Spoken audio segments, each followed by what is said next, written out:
ನಾಸ್ತಿಕನ ತ್ಯಾಗ. ಇಬ್ಬರು ಗೆಳೆಯರಿದ್ದರು.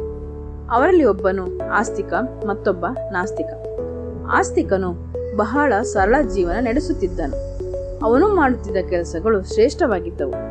ಇದರಲ್ಲಿ ತೃಪ್ತಿಪಟ್ಟುಕೊಳ್ಳುತ್ತಾ ಕೈಯಲ್ಲಿ ಆದಷ್ಟು ಬೇರೆಯವರಿಗೆ ಸಹಾಯ ಮಾಡುತ್ತಾ ಆತ್ಮತೃಪ್ತನಾಗಿದ್ದನು.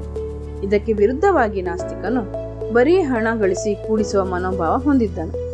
ಒಂದು ಬಾರಿ ನಾಸ್ತಿಕನು ಆಸ್ತಿಕನಿಗೆ, ನಿನ್ನ ತ್ಯಾಗ ಮನೋಭಾವನೆ ಬಹಳ ದೊಡ್ಡದು. ನೀನು ದೇವರ ಭಕ್ತಿಗಾಗಿ ಸಂಸಾರ, ಲೌಕಿಕ ಪ್ರಪಂಚದ ಬಗ್ಗೆ ಯೋಚಿಸುವುದಿಲ್ಲವೇ ಎಂದು ಕೇಳಿದನು. ಆಗ ಆಸ್ತಿಕನು ನಾಸ್ತಿಕನಿಗೆ, ಗೆಳೆಯ, ನಿನ್ನ ತ್ಯಾಗವು ನನಗಿಂತ ಬಹಳ ದೊಡ್ಡದು. ನೀನು ಹಣಕ್ಕಾಗಿ ಆ ದೇವರನ್ನೇ ತ್ಯಾಗ ಮಾಡಿರುವೆ ಎಂದು ಹೇಳಿದನು. ಈ ಮಾತುಗಳು ನಾಸ್ತಿಕನ ಮನಸ್ಸನ್ನೇ ಬದಲಾಯಿಸಿತು. ಆತನ ಜೀವನದ ದಿಕ್ಕು ಬದಲಾಯಿಸಿಕೊಂಡು ತನ್ನ ಜ್ಞಾನವನ್ನು ಇತರರಿಗೂ ಹಂಚುತ್ತಾ ಸಹಾಯ ಮಾಡತೊಡಗಿದನು. ಜೊತೆಗೆ ತನ್ನ ಆಚಾರ ವಿಚಾರಗಳಲ್ಲಿಯೂ ಬದಲಾವಣೆ ಮಾಡಿಕೊಂಡು ನಿಜವಾದ ಸುಖ ಪರರ ಹಿತ ಎಂದು ತಿಳಿದುಕೊಂಡು ಜೀವನ ನಡೆಸುತ್ತಿದ್ದನು.